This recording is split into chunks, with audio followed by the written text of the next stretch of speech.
In the heart of the Alaskan wilderness, a father and son set out on the trip of a lifetime. Then, disaster strikes. For 6 months of the year, the rivers are choked with ice. During the summer, it all melts. But this early in the season, some patches have yet to thaw. The longer we floated, the more ice we actually started to encounter. It doesn't look like it's going to let up. Do you think we ought to stop this thing? The current's picking up speed, and Blake struggles to control the raft. I kept trying to look around the corner, hoping to find, which way we were going to be going.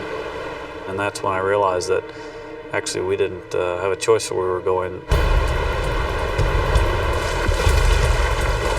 The men are at the mercy of the current. We're going to have to pull in and stop this. I'm trying to. I can't slow it down, though.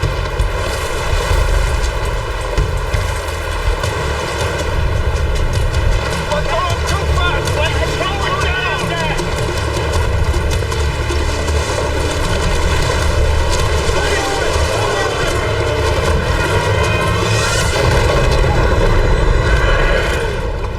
Of course, it wasn't his fault. Give a hand. Blake manages to grab Neil's hand, but the current's too strong. I've never thought of a worse way of dying than drowning, and was certainly thinking that that is how I was going to die. At this time, I had no idea where my father was. He had been pushed up against something and trapped.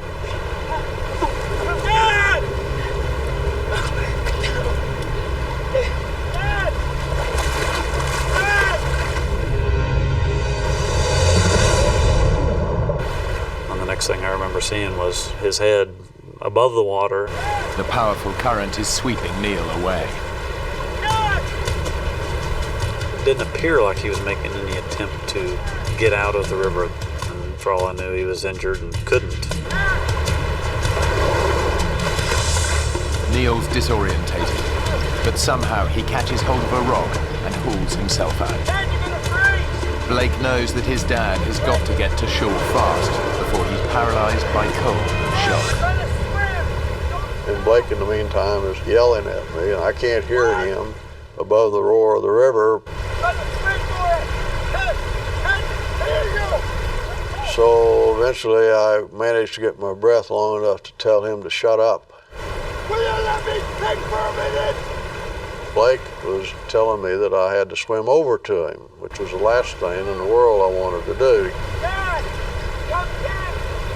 Getting back in the river is dangerous. But Blake knows it's his dad's only chance. Come on, Dad! You can do it!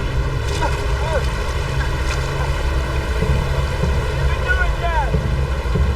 Dad!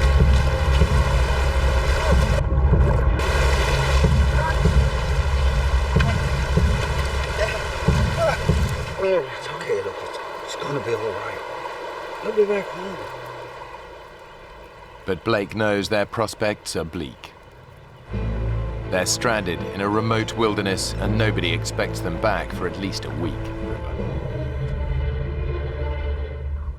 Now their only defense against prowling grizzlies is fire. Their ordeal has left Neil and Blake battered and bruised. Sleeping won't be easy. It's summer and the sun barely dips below the horizon. But during the few hours of darkness, the temperature can still get close to freezing. Ahead of Blake is a 60-mile hike south to the nearest town. In such a vast expanse, he can't afford to get lost. One wrong turn could spell disaster. Now Blake's made a gut-wrenching decision to leave his dad alone and hike out for help. He's heading south for the town of Bethel, 60 miles away. The biggest obstacle in his path is the Tinyaguk River. But first, he has to find it. Because of the scale of this map, it was a little bit difficult telling exactly where we were. I didn't have any great landmarks.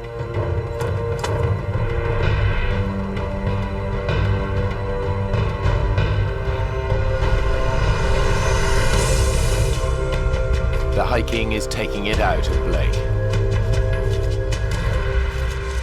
But he's still making good progress. Just a few hours after leaving his father, he hits the river.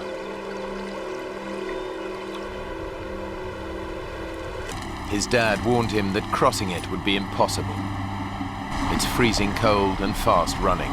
He could even be dragged under another ice shelf. But Blake promised to get help, and the only way he can do that is to plunge in. As soon as I started to cross, the water was flowing fast enough that I realized I was just going to have to jump and swim over to the other side.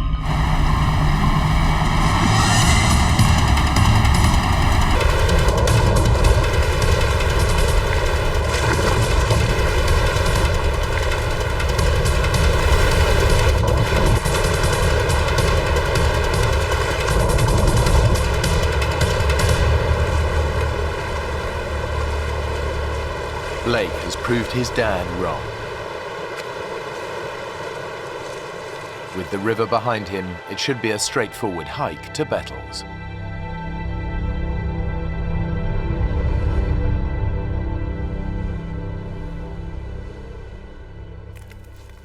Back at camp, 65-year-old Neil is hungry and tired. But he can't rest. Blake has their only lighter, so Neil's got to keep the fire alight.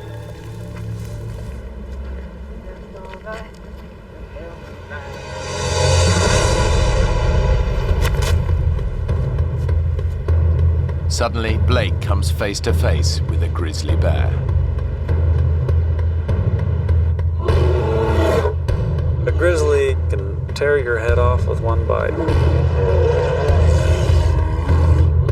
But their claws can rip holes through you like nobody's business, so you don't want to mess with them. The bear is some way off, but even the slightest sound could alert it to Blake's presence.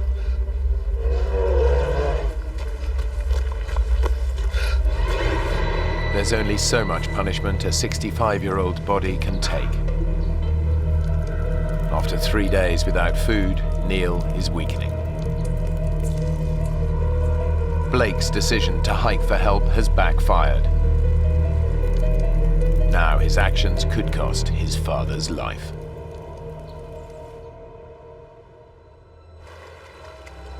Now Blake is gambling that staying by a major river will increase his chances of being spotted by local pilots.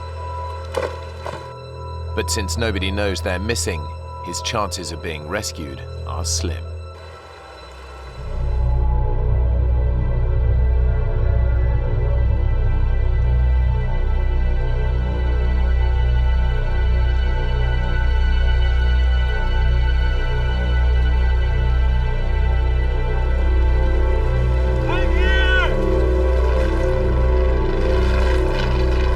The same plane, and as they flew over me, they dropped a bag of stuff.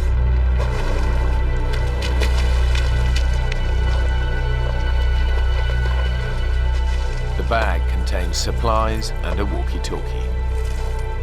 I turned that radio on. I kind of told him what had happened. There's only one thought on Blake's mind. Please hurry! You gotta go find my dad! He's 15 miles upstream. There'll be a fire going, just get fire. The pilot launches an aerial search for Neil. And Tango, where are you guys at? Okay, we're gonna head north. A plane reaches the bright area within 10 minutes.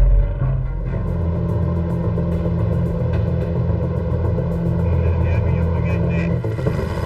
3 hours later, a rescue helicopter picks up Blake and rushes to the scene.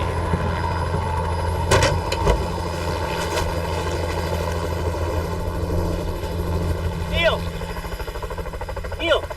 You okay?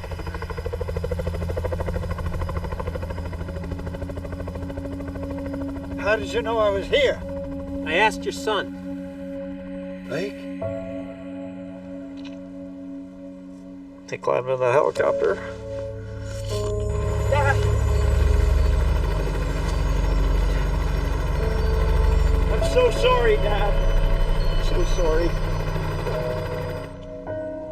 Hell, all I could say was, man, you look like hell.